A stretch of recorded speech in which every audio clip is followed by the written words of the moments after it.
Hi, everybody. I want to talk to you today about our attitudes towards the environment and specifically how they have shifted over time, and more specifically, how they've shifted over time in the United States. So we can see where we've come from and see where we are now, and then we can kind of look to the future about where we want to go. So let's do that.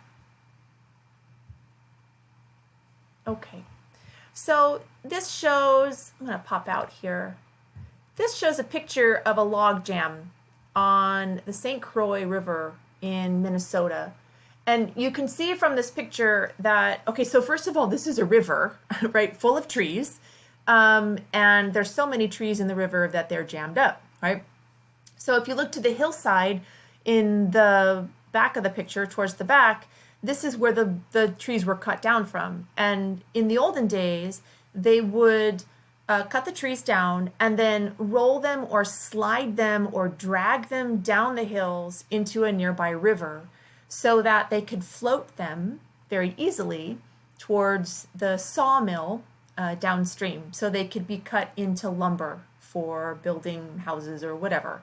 And there's so many trees had been cut down that they've jammed up the river and they're not even moving anymore. So the whole point is to move the trees, and there's too many to move. So the idea behind this picture is that it's mind-boggling how many trees have been cut down. And in part, that's because of the mindset of the time. So if we look to where we are on this little timeline at the bottom of the screen, where we've got this big arrow here, starting in the 1600s, establishment of Jamestown, Virginia, and then moving forward through time up to 1900, I want to talk a little bit about our shifts in awareness and action during that time. So in the 17th century, so that's the 1600s, and the 18th century, the 1700s, we had what was called a frontier attitude. And this frontier attitude was really all about the wild frontier, right? That we saw our natural resources as inexhaustible. There were so many trees. There is no way we could cut down all the trees. Just keep moving west, and there's even more trees when we move a little bit farther west.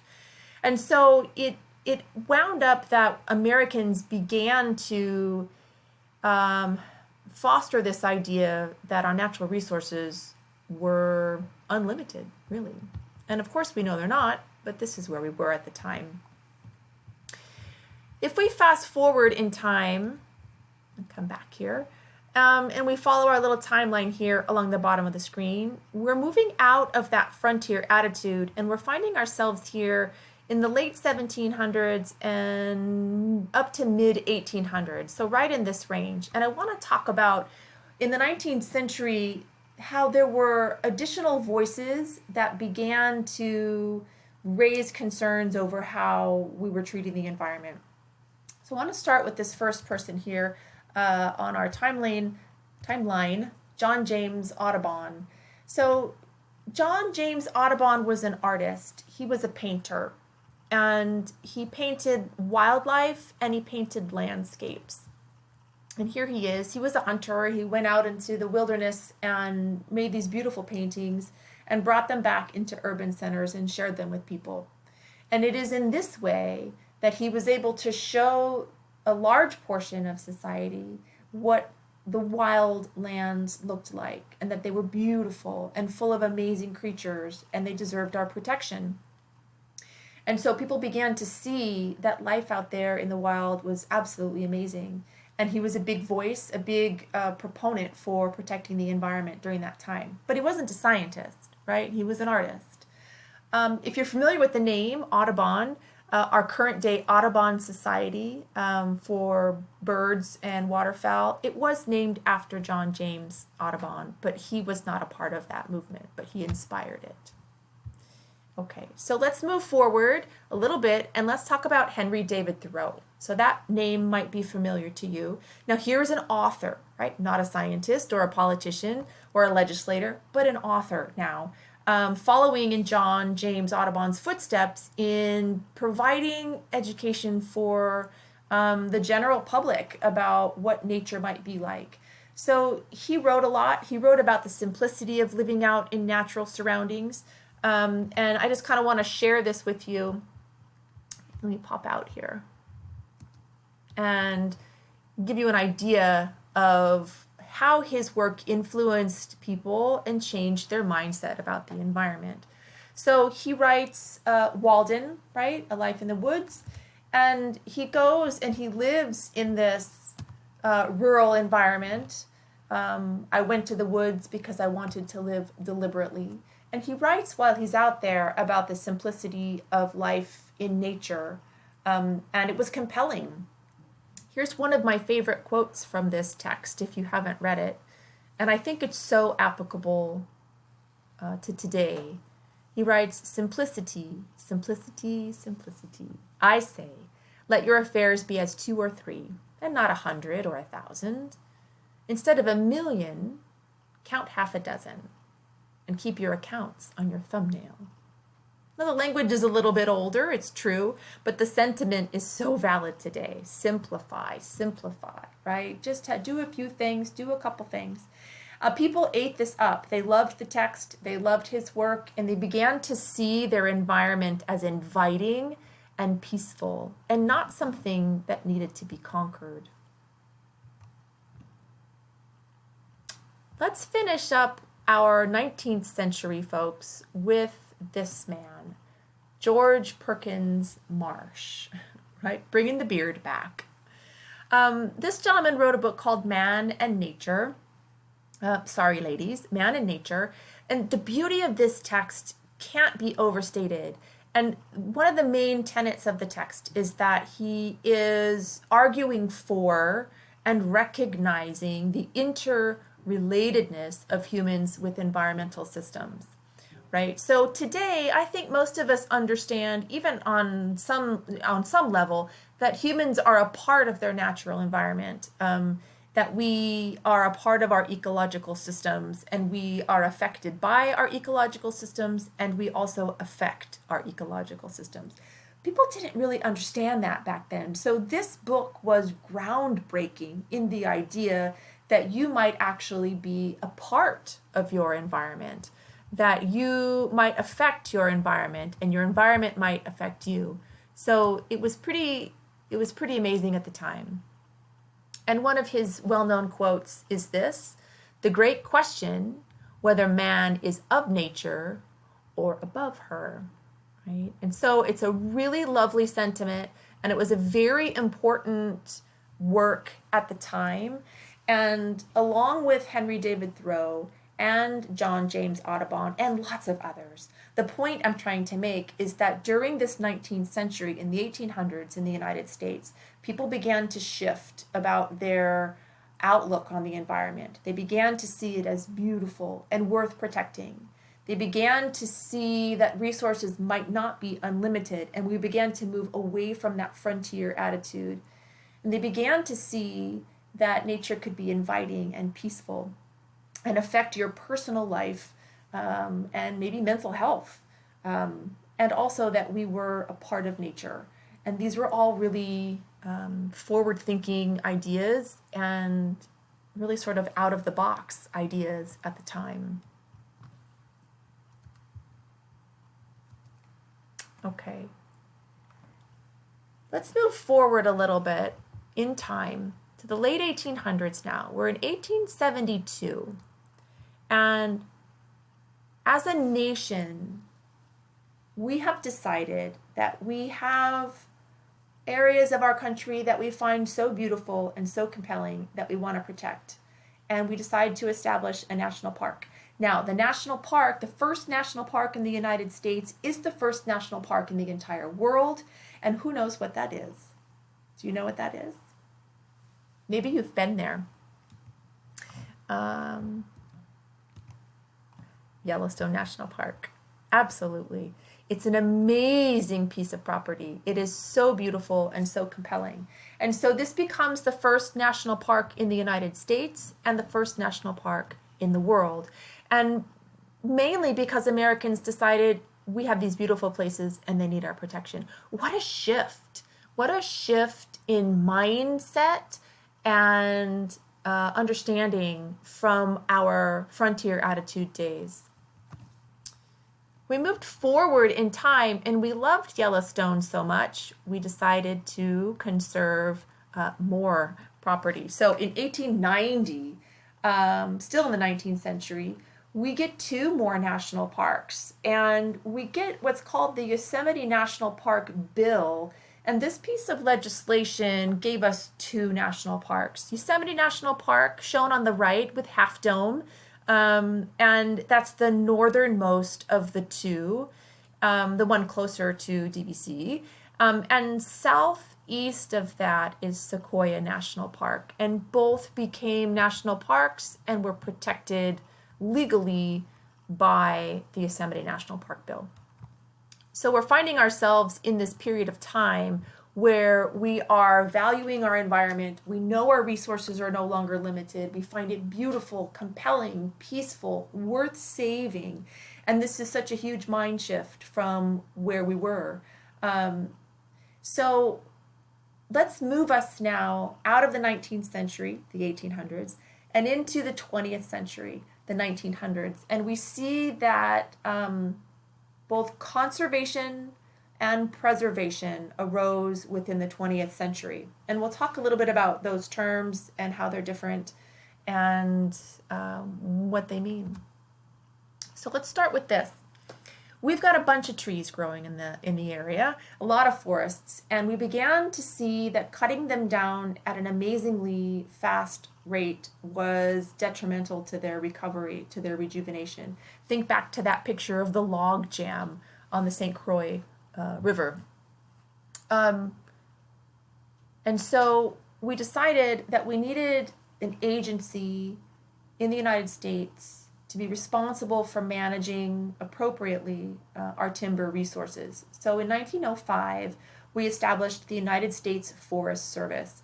And Gifford Pinchot is the first head of the Forest Service. And you can see him here at his desk working hard. And you can also see him here in his more preferred element. He was an avid outdoorsman. Here he is fly fishing in a river. And so we see this crossover between people that love their environment and find peace and enjoyment and fulfillment in it, but they also then move into areas of their lives to advocate for and protect for that. So the Forest Service, the Forest Service is responsible for managing our resources. Sorry, wrong way, go back. I'm trying to pop out. There's my cursor. Okay, sorry. The Forest Service would have a conservation ethic. So if we think about conservation versus preservation, the conservation ethic is about utility, using things, utilitarian conservationist. So we're advocating for using natural resources, absolutely, but we're also advocating for using and managing them wisely. So the Forest Service, their motto, right, their sort of tagline and slogan is the greatest good for the greatest number for the longest time. And so we see that the Forest Service is about conservation, about using resources, but using them wisely. Here are some more modern images of the United States Forest Service. You can see Sequoia National Forest sign here. It says land of many uses. So it's hinting at the fact that we are using this land, right? We're going to cut these trees down, and that's okay because we're going to manage them wisely as we can, but we are going to use that resource, but we're going to conserve it. You can see the other logo, United States Forest Service, caring for the land and serving people. So again, hinting at the fact in the serving people part of that slogan that we are going to be using these resources. And that's okay, as long as we manage them wisely. Okay, I'm going to pop out again here and let you enjoy this very famous photo. I love this photo, and maybe you've seen it. This is in Yosemite National Park at Glacier Point. If you've been way up in the high elevation on Glacier Point, you can look down into Yosemite Valley, and in the background you can see 2 waterfalls. These are Upper and Lower Yosemite Falls. And the two gentlemen are, of course, President Teddy Roosevelt on the left and John Muir on the right. Well, I shouldn't say that. I'm not sure. I don't think this flips. I think the video might flip, but I don't think the PowerPoint picture flips for you guys. But their names are on each side of the picture with each person. So this is a famous photo mainly because it was John Muir that lobbied so extensively and argued so strongly and forcefully for the protection of national parks and the preservation of land. So conservation means protecting land, but using those resources, managing them wisely. But we're still going to cut trees down. We're still going to utilize these resources and harvest these things that people need. Whereas preservation means just that, to preserve. Basically, put a fence around something and step back and just let it be. And that is what John Muir was arguing for. So if we compare the two, we've got Teddy Roosevelt with a utilitarian conservationist like the United States Forest Service, and he valued natural resources, absolutely, but he saw them as being useful. He saw them as taking care of people. And it might be a little bit of an anthropocentric viewpoint, and we learned that term anthropocentrism in our last lecture, and that's okay. There's nothing wrong with that at all. John Muir had a different perspective, though. He was a biocentric preservationist. So we learned the term biocentrism in our last lecture, where we were looking at an individual that gives inherent value to all life forms, no matter what they are. They all have value, and they all deserve a right. They have a right to be there. They deserve to exist. And he would like to preserve and not harvest those resources. So that preservation ethic then is going to differ a little bit from the conservation ethic. So John Muir is advocating to protect nature because all life deserves respect, just because it is, not because of anything it can provide to humans or any benefit humans might receive from it. Just it deserves to be there just because it exists. John Muir, of course, is the driving force behind establishing the Sierra Club, and he fought very, very hard for the bulk of his life for the preservation of national parks and their designation and preservation.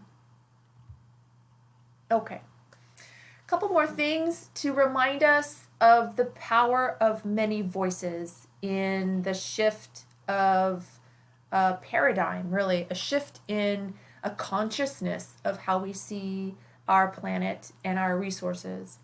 So we've come such a long way, and we're now looking at the 20th century, and we're looking at how our nation is conserving resources, using them wisely, and preserving resources.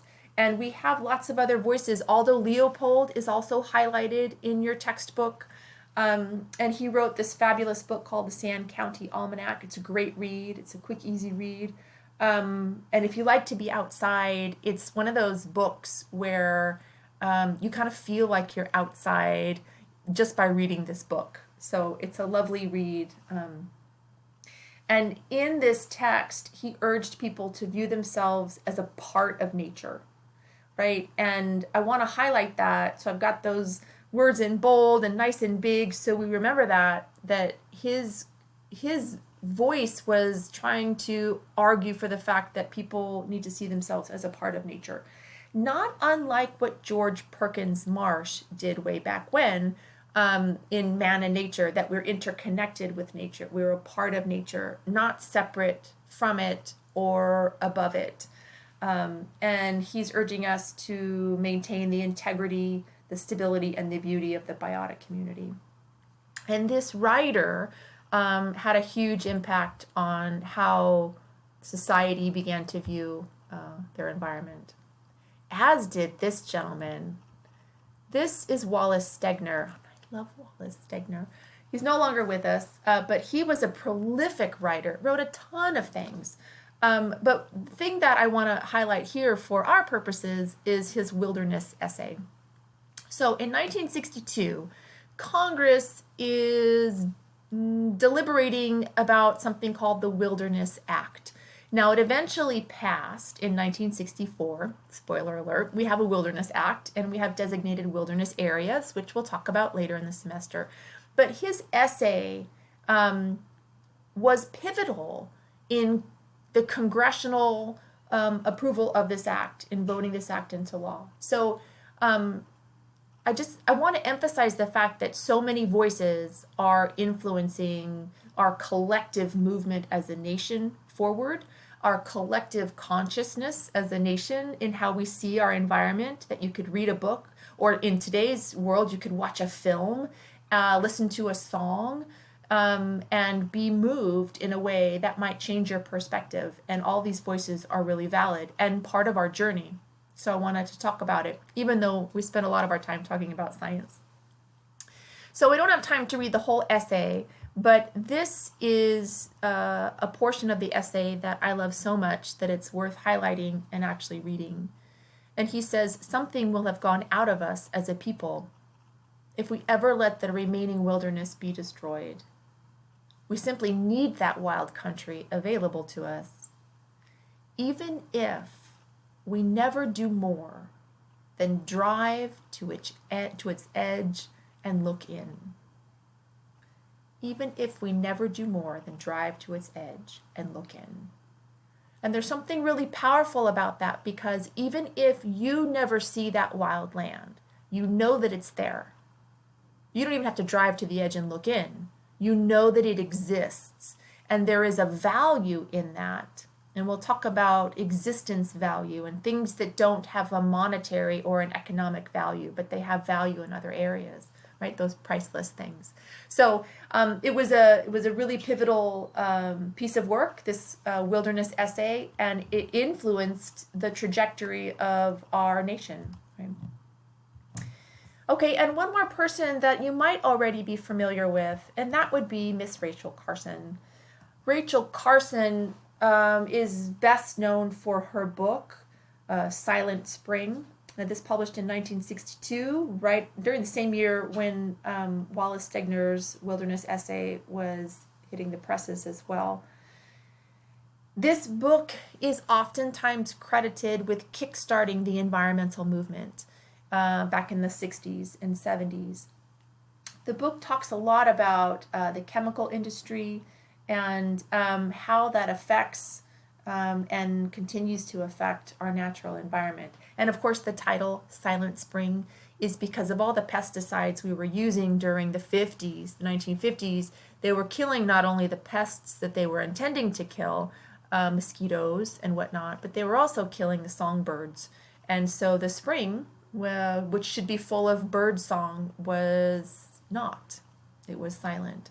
And so this book really heightened the public's awareness of chemicals and pesticides and pushed society into a new frame of thought about what we were doing to our environment and how that was affecting the environment. And the environmental movement was off and running.